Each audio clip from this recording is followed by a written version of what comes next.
Vitajte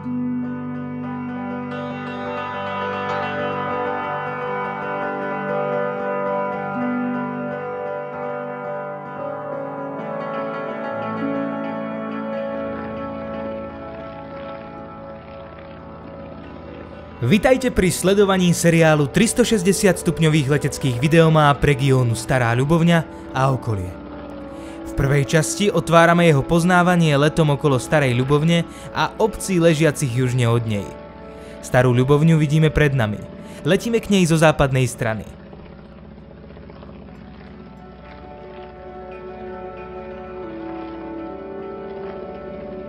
Staré listiny sa o Starej Ľubovni prvýkrát zmieňujú v roku 1292. Nesporné však je, že existovala už oveľa skôr. Po postavení Ľubovnianskeho hradu sa obec zmenila na podhradie a tým sa jej význam zväčšil. Pre rozvoj mesta bol významný rok 1364, kedy kráľ Ľudovít I udelil Starej Ľubovni dve privilégiá. Prvou listinou ju povýšil na kráľovské mesto s právami, aké využívali Košice či Budín. Druhou dal mestu široké výsady pri usporadúvaní výročných trhov. Mesto sa tak stalo známym hospodárskym a kultúrnym centrom.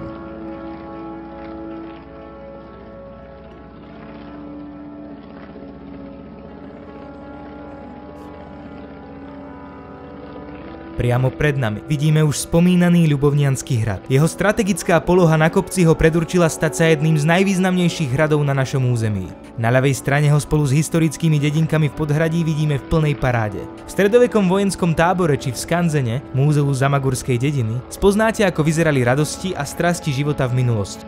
Expozícia Michala Strenka vás zas prenesie do obdobia druhej svetovej vojny. Upriame našu pozornosť na pravú stranu. Práve letíme popri centre mesta. Jeho dominantou je gotický kostol svätého Mikuláša z 13. storočia. Stojí na rovnomennom námestí spolu s ďalšími historickými budovami. Jednou z najzaujímavejších je dom Ľubovnianskeho mešťana. Je akousi živou múzeálnou expozíciou a približuje život strednej vrstvy v 19. storočí. Dobovým nábytkom zariadená kuchyňa, pracovňa či spálňa mu dodávajú tú pravú historickú atmosféru. Čerešničkou na historickej torte je množstvo dobových fotografií. V dome tiež pravidelne ožívajú remeslá ako výroba modrotlače či razenie mincí. Vľavo pred nami vidíme druhú najväčšiu obec Ľubovnianskeho okresu. Novú Ľubovňu. Vznikla ako prvá obec na území panstva Ľubovnianskeho hradu v roku 1308. Jej zakladateľom bol syn uhorského palatína Omodeja Abu, magister Ján. Pôvodne sa volala Ľubovniansky potok, ako sa kedysi nazýval potok Jakubianka. Najvzácnejšou historickou pamiatkou obce je pôvodne ranogotický kostol svätého Jána Evangelistu zo 14. storočia. V Novej Ľubovni sa dodnes hovorí nádherným goralským nárečím a zachovávajú sa tradičné remeslá ako šitie ľudových krojov, hrnčiarstvo, brašnárstvo, remenárstvo, tkáčstvo či rezbárstvo.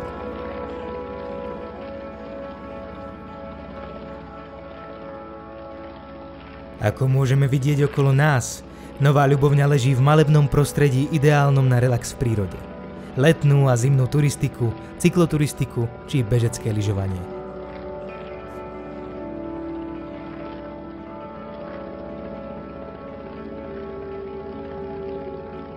Letíme nad pohorím Levočské vrchy. Toto pomerne rozľahlé a pomerne vysoké pohorie je mnohým turistom relatívne neznáme.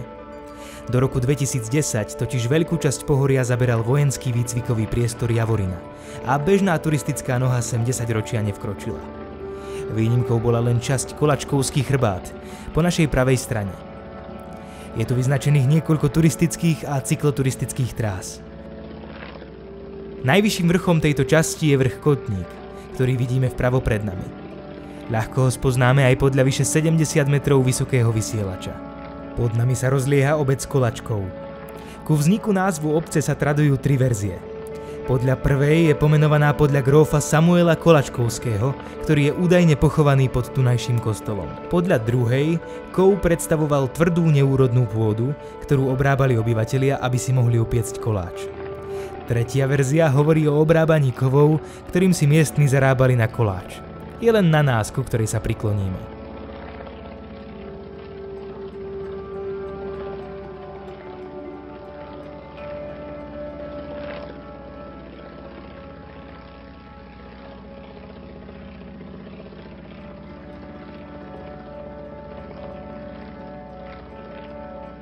Ako ste už postrehli, nad Kolačkovom sme sa otočili naspäť a opäť vlietame nad rozľahlé lesy Levočských vrchov. Vpravo sa vypína najvyššia časť pohoria, Levočská vysočina. Viaceré vrchy tu dosahujú nadmorskú výšku nad 1200 metrov. Najvyšším z nich je Čierna hora, ktorú vidíme v diaľke vpravo. Významnými vrchmi sú aj nedaleké Repisko či Siminy, ku ktorým sa priblížime o niečo neskôr. Všetky tri spomínané vrcholy ležia v katastri obce Jakubany, ležiacej pred nami. Jakubany sa v miestnom nárečí nazývajú Jakubiany. Názov má samozrejme korene v histórii. Horné a dolné Jakubiany boli pôvodné osady, ktoré tu stáli začiatkom 15. storočia. Ich osídlenie je výsledkom valašskej kolonizácie, kedy boli zaľudnené dovtedy riedko osídlené horské oblasti severného Spiša. Vpravo vidíme najvýznamnejšiu dominantu a klenot Jakubian. Grécko-katolícky chrám svätých apoštolov Petra a Pavla. Postavený bol v historizujúcej secesnej architektúre podľa plánov Jánosa Bobulu mladšieho.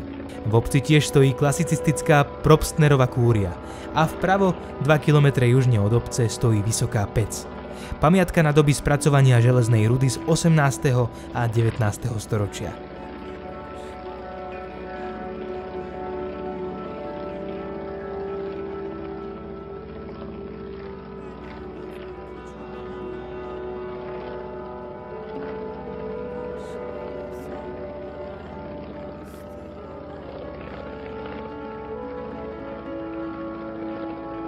Ponad nedaleký hrebeň prelietame nad údolie potoka Ľubovnianka. V jeho malebnom prostredí ležia známe novoľubovnianske kúpele. Nachádzajú sa vľavo pred nami. Sú miestnou časťou Novej Ľubovne, s ktorou ich spája aj nenáročná cyklotrasa. Darom kúpeľov je tunajšia voda s liečivými účinkami na zažívací trakt. Najvýdatnejší prameň Andrej má výdatnosť až 15 litrov za minútu a teplotu okolo 7 stupňov Celzia. Samotné kúpele sú ukryté v nádhernom prostredí lesoparku, kadiaľ vás prevedie aj náučný chodník. Oboznámi vás históriou kúpeľov i vzácnosťou lesoparku. Rastú tu mohutné 200-ročné duby, buky či vzácne druhy jedlí a borovíc. Najväčším klenotom sú jediné 4 exempláre borovice pyrenejskej na Slovensku, z ktorých jedna má až 11 kmeňov.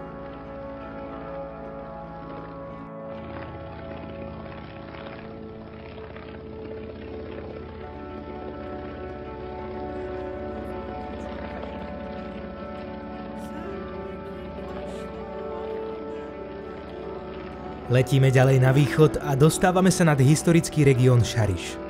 Ako prvú zo šarišských obcí spoznáme rusínsku dedinku Šambron. Založená bola v druhej polovici 14. storočia. Historické písomnosti sa o obci prvýkrát zmieňujú v roku 1411 ako Čierny prameň. Neskôr sa vyskytuje pod nemeckými názvami Schwarzbronn či Schönbrunn. Posledný názov znamená pekný prameň a v roku 1773 získala obec dnešné meno Šambron. Dominantou obce je grécko-katolícky chrám Presvätej Bohorodičky, týčiaci sa v strede obce. Šambron žije aj folklórom a reprezentuje ju mužská spevácka skupina Šambrinci. Stáčame sa na sever a ďalej poletíme v smere toku riečky Šambronky. Pohľadom dozadu uvidíme aj jej prameň vysoko na severných úpetiach Levočských vrchov medzi masívmi Hrče a Simín. Hoci je Šambron počtom obyvateľov malá obec, jej rozľahlý až 1700 hektárový kataster siaha až po tieto vrchy. Šambron je tiež jednou zo 101 slovenských obcí, ktoré boli počas druhej svetovej vojny úplne vypálené. Vďaka pracovitosti a húževnatosti tunajších obyvateľov však ako bájny Fénix rýchlo vstala z popola a žije si svoj život uprostred malebnej šarišskej prírody. Kraj v okolí Šambrona je ako stvorený na turistiku a relax v prírode. Okolité lesy sú bohaté na huby a lesné plody. Obľúbenými činnosťami sú aj lov rýb, jazda na koni či poľovníctvo.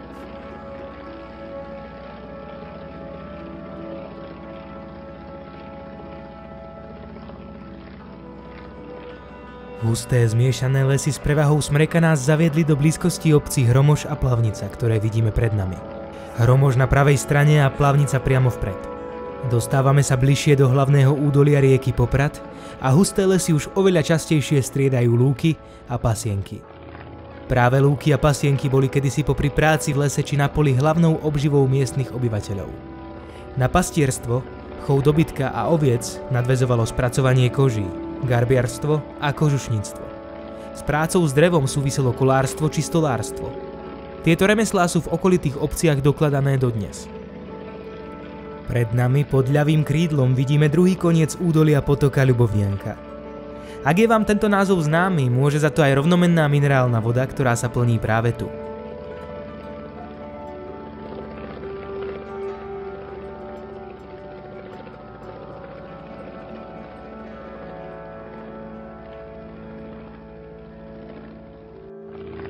Opäť sme preleteli hranicu Šariša a Spiša a blížime sa k spišskej obci Chmelnica.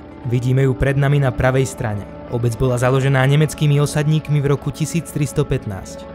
Tých pozval kráľ Beloš IV, aby po mongolských vpádoch osídlili vyplienené územia. Chmelnica je jednou z posledných obcí, kde sa dodnes zachovalo zvláštne nemecké nárečie. Vidieť to najmä v miestnych názvoch. Aj súčasný názov obce Chmelnica vznikol prekladom z pôvodného Hopgarte. Na pravej strane pri rieke Poprat si môžeme všimnúť starý stred obce, Altmittel. Tu ležala pôvodná obec, ktorú pri veľkých záplavách v roku 1662 takmer celú odplavilo.